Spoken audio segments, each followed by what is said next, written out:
இந்த வேளிர்களும் என்ன பண்ணுறாங்க, நம்ம தமிழ் இலக்கியத்தில் தொல்காப்பியத்திலேயே வரும்.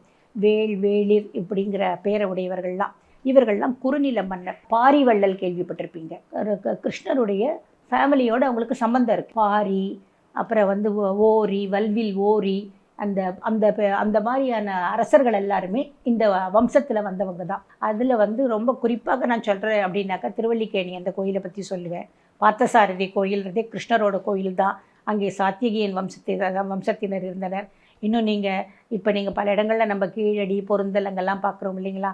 அங்கெல்லாமும் இவங்களுடைய மற்ற வம்சாவளியினர் தான் தங்கியிருக்கின்றனர். ஏனென்றால் இது வந்து இன்றைக்கு 3500 வருடங்களுக்கு முன்னால் மட்டும்தான் உங்களுக்கு இந்த தொல்லியல் எச்சங்கள்லாம் நம்மளுக்கு கிடைக்கும். அதெல்லாம் வட இந்தியாவிலிருந்து வந்தது. வட இந்தியாவிலிருந்து வந்தவர்களில் பெரும்பாலானோர் கிருஷ்ணருடைய வம்சாவளியினர் அல்லது அவருடன் தொடர்பில் இருந்தவர்கள்.